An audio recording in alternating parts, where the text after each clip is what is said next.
The country's in open rebellion. A new poll out about our involvement in the Iran war, only 16% want it.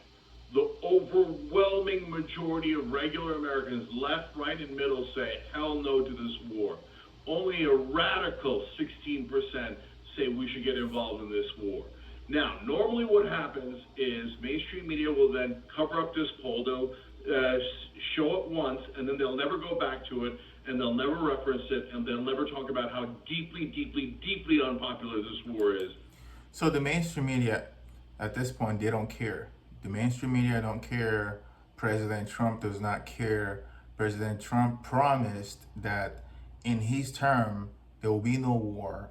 And when Joe Biden was in power and Russia invaded Ukraine, Trump said if he was in power, this would never have happened. But now a Trump ally, a United States ally in Israel, has basically declared war on another country. And this war is deeply, deeply unpopular. Even more unpopular than any war in America's history. But Trump is still threatening Iran and threatening to bomb Iran. In America.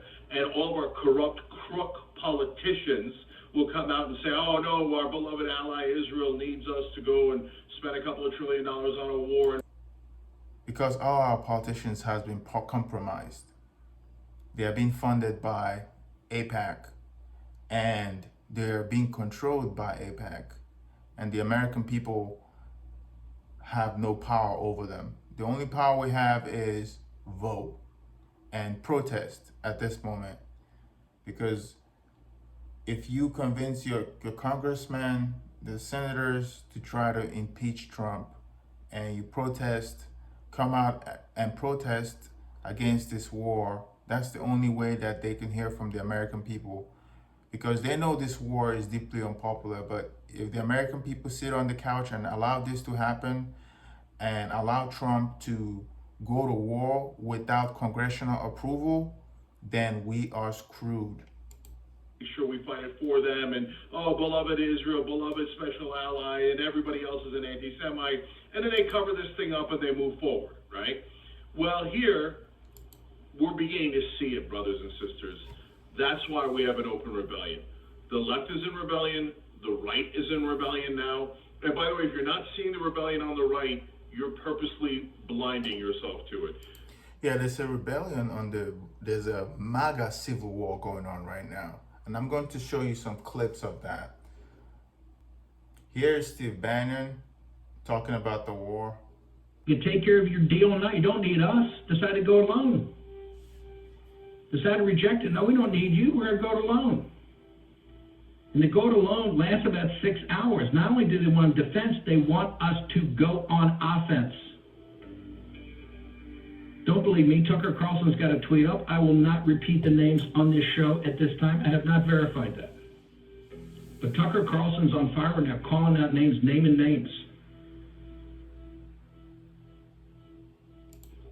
So you have Tucker Carlson, Steve Bannon, and Candace Owen on the anti-Trump MAGA, and the rest of them are like sheeps. So this just shows you that these people have no principle, because when Trump came into office, he promised MAGA that there will be no war, that he's an anti-war president.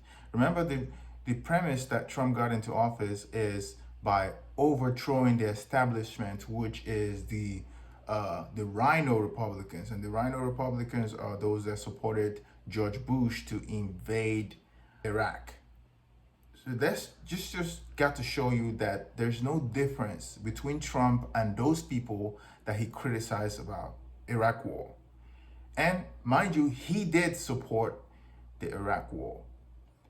And then he came and flip-flop and he said he didn't support the Iraq war because the intelligence they provided was false. And now we're finding out that he is a warmonger. And here's another clip from Dave Smith. Is a Trump voter, and he is even calling for Trump impeachment. Steve Bannon hasn't gone that far, but Dave Smith is friends with Joe Rogan. So it'll be interesting to find out what Joe Rogan think about all this stuff that's going on, because he was one of the podcast bro that contributed to Trump election win, especially among young men. And so, yeah, Donald Trump, listen, man, I supported him this last year. I apologize for doing so. It was a bad calculation. At the time, it seemed like the right one.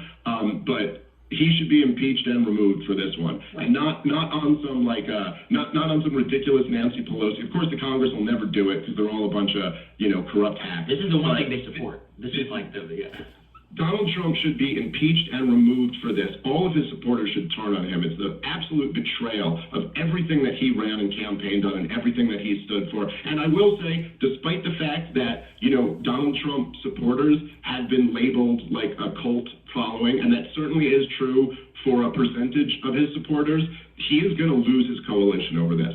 I know, I don't just speak for myself, but I say there are... At this point, Trump really have nothing to lose because he's not going to run for another term. However, you have a midterm election that's coming up in 2026. And the way it's going, the way the economy is going, the way tariff is going, the way everything he promised, he have failed. So I know there, just like he's saying, there are a percentage of Republicans that are hardcore Trumpers that would never turn on him, but a majority, because Trump got into office with a coalition of people, and those coalition is breaking apart. So he got it in his head that he's some kind of guy that would do whatever he wants. When he did say that he can kill somebody and nobody will do anything about it. Well, we're gonna find out. There are a lot of us who simply will not go along with this. Make no mistake about it, we are at war with Iran right now. The United States of America is. Donald Trump has betrayed MAGA, betrayed America first. He has made the most disastrous decision to lead America into another war. Donald Trump telling him to come back to the negotiating table now is a joke. Yeah. I mean, what an impotent leader to be sitting there talking about coming back to the negotiating table. It's like sitting after Pearl Harbor and telling FDR, now's the time to go negotiate with the Japanese. And guess what? Israel already killed all the negotiators. How about that? So Trump promised Iran a meeting on Sunday, and on Friday, the Israelis killed the negotiators. And now Trump is saying, oh, let's come back to the negotiating table. That guy is insane. He has no idea what he's talking about. I don't think he's in control of anything. Bibi Netanyahu is in control. Right. Negotiations are over now. The time for negotiations was before this. And so, yeah, Donald Trump, listen, man, I supported him this last year. I apologize for doing so. It was... The craziest part is that they have not even changed the script from the Iraq War. It is the exact same script. They are weeks, months, they're right around the corner from weapons of mass destruction, from nuclear weapons. Like Bibi was on the stand in U.S. Congress in 2003 giving the exact same speech about Saddam Hussein in Iraq and about how we'll overthrow him and then this peace will sweep the region. He used some phrase like ripples of peace or something. He used the phrase of evaporate. There will be the effect will evaporate. That guy is such a scammer. I mean, he's good though. He's gotten America to fight all his wars and kill all his enemies, man. So Bibi is brilliant. I mean, America is in the Middle East. There's no reason for America to be in the Middle East right now. So somehow Benjamin Netanyahu has gotten America to fight all their wars. So he is brilliant. America is the stupid one that spent over $8 trillion in wars in the Middle East and Afghanistan, and talk about thousands of lives, more than 50,000 American dead, and then you have almost 200,000 or even more injured. Yeah, talk about psychological damaged and post-traumatic stress and all that effect for Israel. That's insane. Something like, yeah, that's, 20, 30 years later now, right? He's been claiming this stuff about Iran for 30 years. He's been claiming this stuff about the other nations he wanted to overthrow in the Middle East for 20 years. It's not. They didn't have very much creativity with this one. No, and I think that's what it is. It's Because they don't care. They don't care anymore. They don't care. They think, okay, this is the perfect time because the American people are complacent. They're just stupid. You know, they will go with anything, especially now that you have Trump and he has a cult following of people that are like drones that don't think for themselves. it's worked for them in the past. It obviously worked the best after 9/11, and we weren't allowed to ask any questions about that narrative because we didn't have social media then, and so we had this relationship where we assumed the media was telling us the truth. Yeah. But Generation 9/11 has grown up. Okay, like I remember where I was sitting when 9/11 happened, what classroom I was in. We have seen the fruits of these wars, and we are asking the question why it seems that the only country that benefits from all of this, and they openly say it, these conflicts is Israel. They constantly are benefiting from these wars. They don't have the bodies to fight them, and they are going to draft American sons and daughters.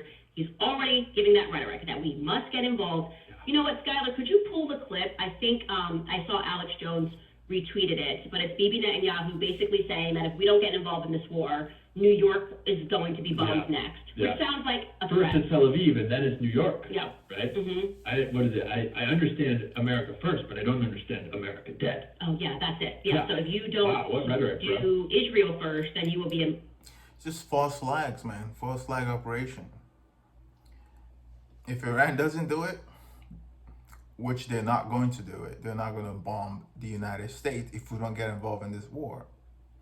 So there might be a false flag operation where Israelis bomb some United States asset and then they claim that Iran did it. And then that will be an impetus, an incentive to start another war to get America kinetically involved in this. Because don't get me wrong, the US is already involved in material and intelligence.